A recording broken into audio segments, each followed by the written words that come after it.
అయ్యో టైం అయిపోతుంది.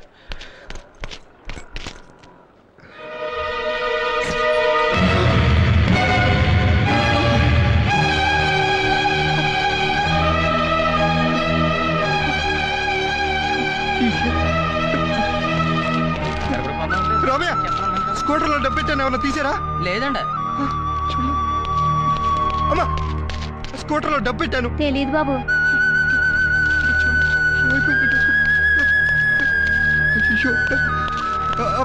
పాండు, స్కూటర్లో డబ్బు చూడండి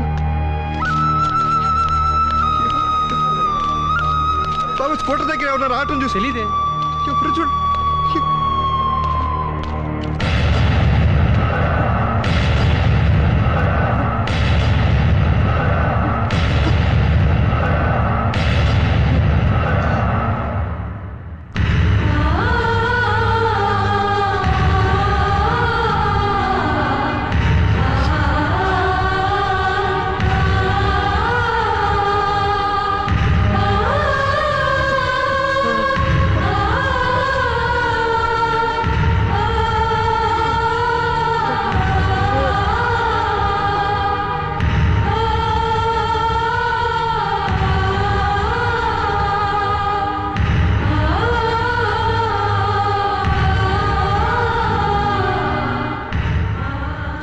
స్కూటర్ బయట పెట్టుండకూడదు దేవుడా.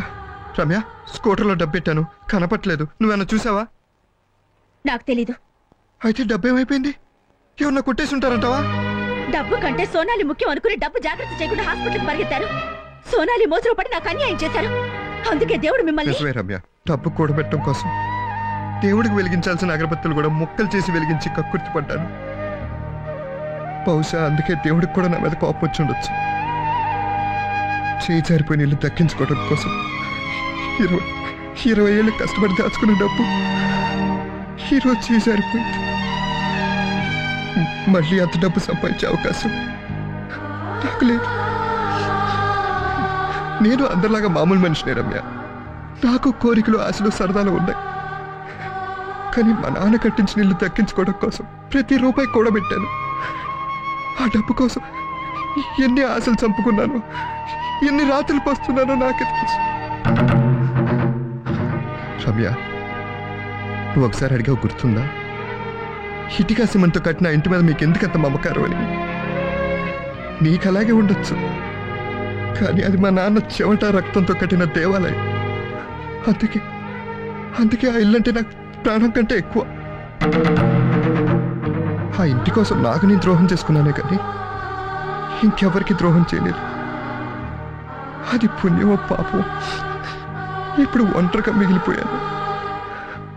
ఓదార్చడానికి కూడా ఎవరు లేని అనాథగా నిలబడిపోయాను. ఇక నాకంటూ ఏమీ లేదు. నా ప్రాణం తప్ప అయిపోయింది.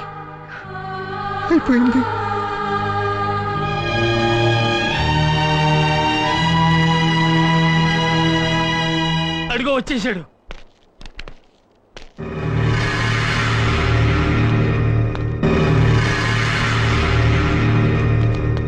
అమ్మాయి వచ్చేసావా? ఏమిటయ్యా ఇంత లేటు? డబ్బు తెచ్చావా? డబ్బు పోయింది.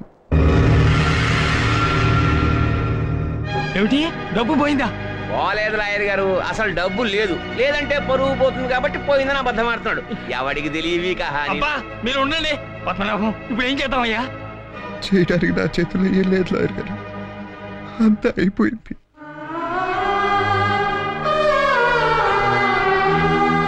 ఇంటిని ఆయన్నే తీసుకోమనండి. అబ్బా, ఇంటిని ఆయన్నే తీసుకోమనండి అనేదో ముష్టేసినట్టు మాట్లాడుతున్నారేమిటి? కోర్టు ఇచ్చిన టైం లోపల నువ్వు డబ్బు కట్టలేకపోయావు. ఆ విషయం ఒప్పుకుంటూ కాగితాల మీద సంతకం పెట్టు.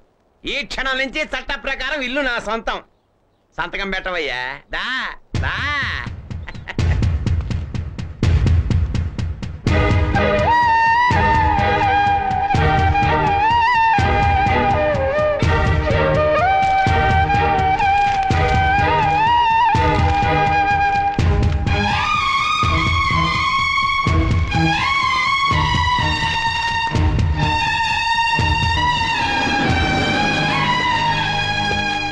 పద్మనాభం, మీ డబ్బు దొరికింది.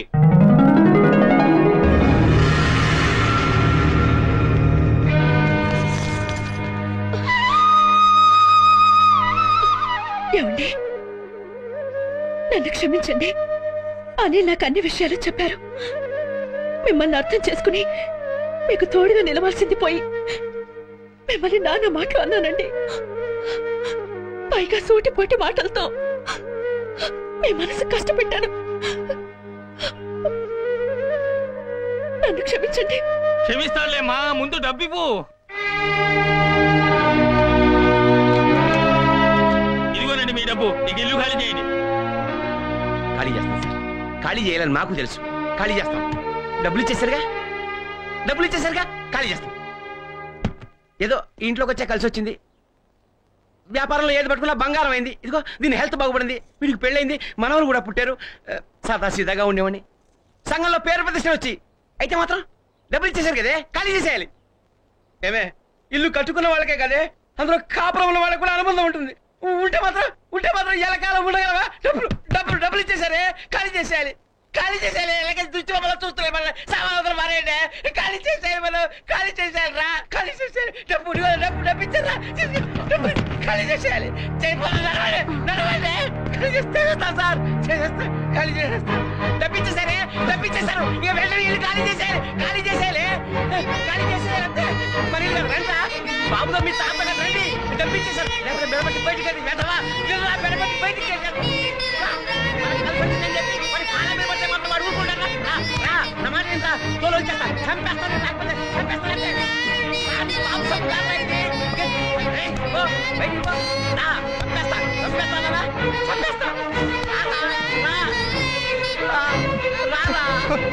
ఆగండి.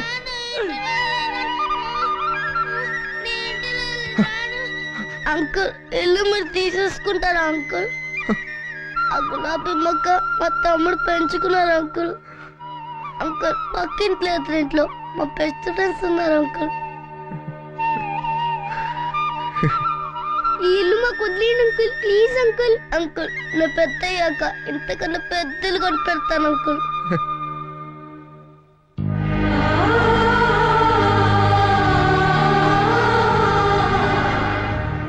రెడ్డి గారు, మీకు గుర్తుందా, నేను వీళ్ళంత ఉన్నప్పుడు ఇదే ఇంటి నుంచి నన్ను బయటికి గెంటేశారు. ఆ బాధ ఏంటో నాకు తెలుసు.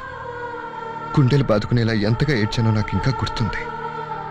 అప్పుడు నేను పడ్డ బాధ ఈ లేత మనసులు ఇప్పుడు పడకూడదు. మీరు ఇంటి మీద అధికారం పెంచుకుంటే వీళ్ళు మమకారం పెంచుకున్నారు. మీరు చేసిన పని నేను చేసి ఈ పసి మనసును బాధ పెట్టలేను. వీళ్ళు పెద్దయ్యే వరకు మీరందరూ ఈ ఇంట్లోనే ఉండండి. ఆ తర్వాత ఇంటిని నాకు అప్పగిస్తే చాలు.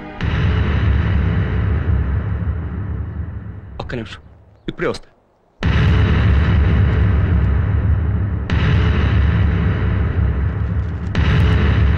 పద్మనాభం, నేను క్షమించకూడని తప్పుడు చేశాను.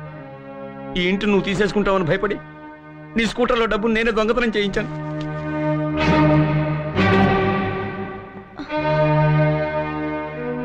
పసిపిల్లలు నోరు తెరిచి అడగగానే ఈ ఇంట్లో ఉండమన్నావు. నీదంతా సున్నితమైన మనసు, నువ్వెంత ఉన్నతమైన మనిషివో అర్థమైందే. మనసు అసలైతే వడ్డీ మమకారం అని తెలుసుకోలేకపోయారు. నన్ను క్షమించు పద్మనాభం, నన్ను క్షమించు. ఈ డబ్బు మీరు తీసుకుంటే మరి? పద్మనాభం, నువ్వు నాకు సాయం చేసావు. నేను నీకు సాయం చేయకపోతే నేను మనిషినే కాదు. అందుకే డబ్బు నేనిచ్చాను. నేనిచ్చానని తెలిస్తే నువ్వు తీసుకోవని అబద్ధమాడాను. ఇదిగో డబ్బు, ఆయనకే ఇచ్చేయండి. తీసుకోండి.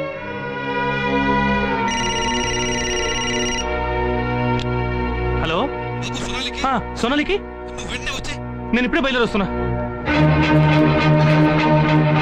అమ్మయ్యా, నువ్వు క్షేమంగానే ఉన్నావు కదా? అటు చూడండి. అదేంటి, ఆ ముగ్గురు నా బిడ్డ ఎవరు? ఆ ముగ్గురు నీ బిడ్డలేరా?